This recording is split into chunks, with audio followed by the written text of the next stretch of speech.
10-11 साल की उम्र में आपको पता ही नहीं था कि बोरियत क्या होती है। यह नामुमकिन था। जिंदा होना और इधर उधर देखना ही रोमांचक होता था। आप 10-12 साल के बच्चों को देखिए, सभी बोर होते दिखाई देते हैं क्योंकि उन्होंने अपने फोन के स्क्रीन पर सारा ब्रह्मांड देख लिया है। उन्हें सब पता है।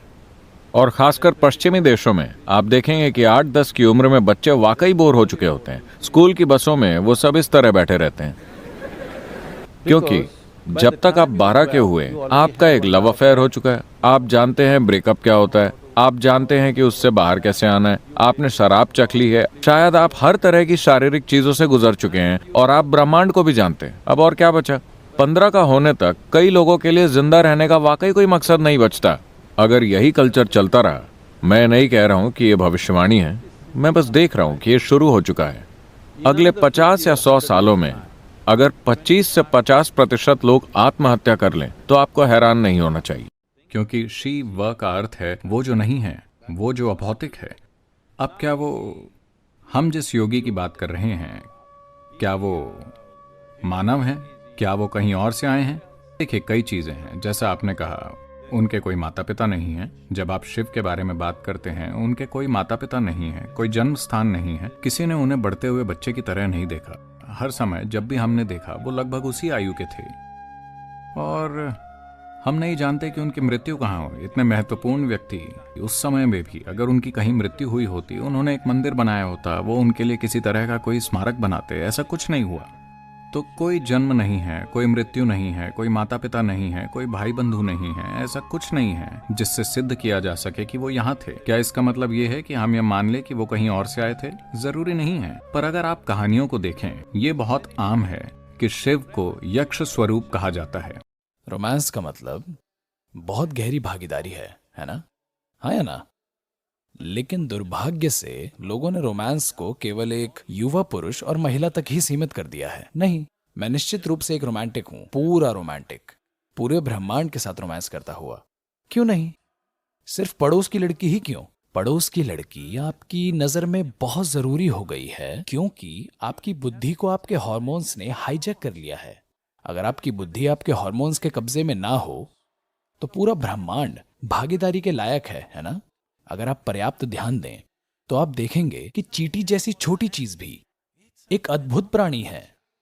अगर आप इसकी क्षमता को देखें और आप जीवन भर के लिए ध्यान दें, फिर भी आपके पास उसके मैकेनिक्स से सीखने के लिए बहुत कुछ होगा।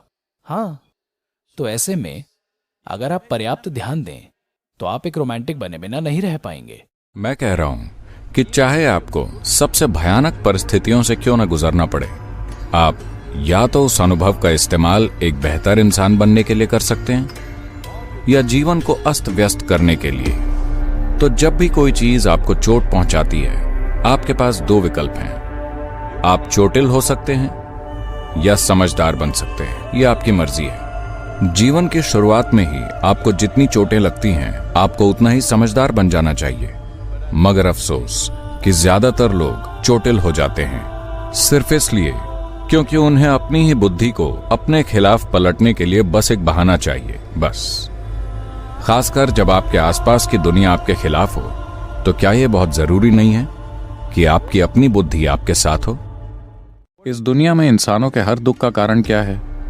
जैसा मैं चाहता था जिंदगी वैसी नहीं चल रही। इसके अलावा दुख का और कोई कारण है? जैसी जिंदगी में चाहता था ये वैसी नहीं है। इंसानों की जिंदगी में दुख का सिर्फ यही एक कारण है ना? मुझे बताइए, अपनी सोच बदलना आसान है या इस दुनिया को?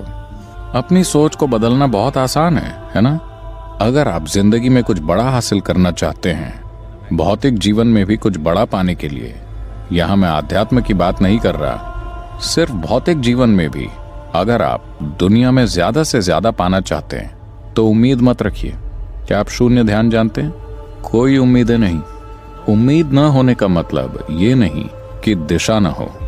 बस आप हर पल ये हिसाब न लगाते रहें कि मैं जो चाहता था मुझे नहीं मिला, मैंने वो चाहा था नहीं मिला, मैं जो चाहता था वो नहीं हुआ। तो पूर्व धारणा इसलिए होती है क्योंकि आप किसी चीज से अपनी पहचान जोड़ते हैं। जब मैं पूर्व धारणा कहता हूं तो आपको समझना होगा, जिस पल मन किसी चीज के साथ अपनी पहचान जोड़ लेता है, आप एक तरह के पूर्व धारणा से ग्रस्त हो जाते हैं। आप जो भी पहचान अपनाते हैं, आपका दिमाग उसी के इर्द गिर्द काम करता है और ऐसा विश्वास कराता है कि वो ठीक है। वो चीज।